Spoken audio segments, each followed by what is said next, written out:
John and I were invited to the Saluhan Filipino Community Arts Project in Footscray. Saluhan in Tagalog means to eat and drink with others. This event was supposed to be a showcase for the local Filipino music and arts, but to me, it just seemed like the local community, Filipino or not, hanging out and having a good time. It was here that we met one of the most interesting women I've ever met. I'm Melba Marginson. I came from the Philippines in 1989. I migrated to Australia, Melbourne in particular. I don't know if you have actually heard of the Children of the Revolution, sort of terminology.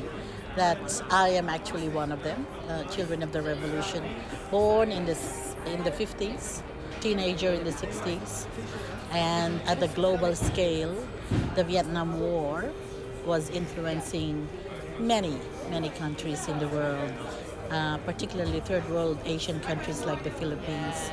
So when I was at the university, we were on a daily basis faced with rallies.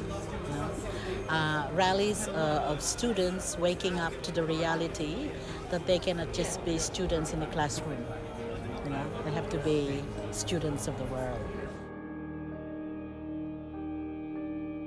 We became part of that massive, movement that eventually was responsible in expelling the dictator of the Philippines, Ferdinand Marcos. Ferdinand Marcos, of course, was known for his corruptive power of, the fascist dictator during that time. It was so life-changing, I come from the middle class. I didn't have to go to those rallies, but you cannot not be involved. It was like a big surge, and I went to the mountains. I wanted to join the guerrilla forces.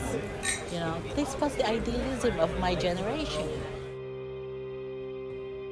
Now, what has been my cause ever since I came here, I was immediately thrown into the baptism of fire, which was the tragic domestic violence situation of many Filipino women who came here in the 70s as mail order brides.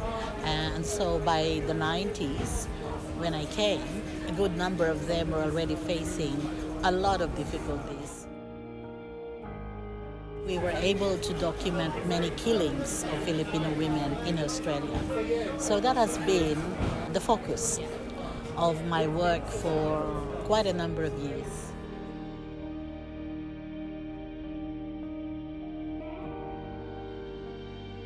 Melba had invited us to see a play with a friend of hers at the Footscray Community Arts Centre and even offered to drive us there. We didn't really know what to expect when she told us it was a musical about immigration and family violence. But we were too curious not to go along. When it was over, John and I were surprisingly moved by it, not something I thought a small community play could do to me. As the night came to an end, we reflected on the wisdom that Melba imparted to us. As a young adult, Melba saw corruption around her and made it her life's mission to fight against it in any way she could.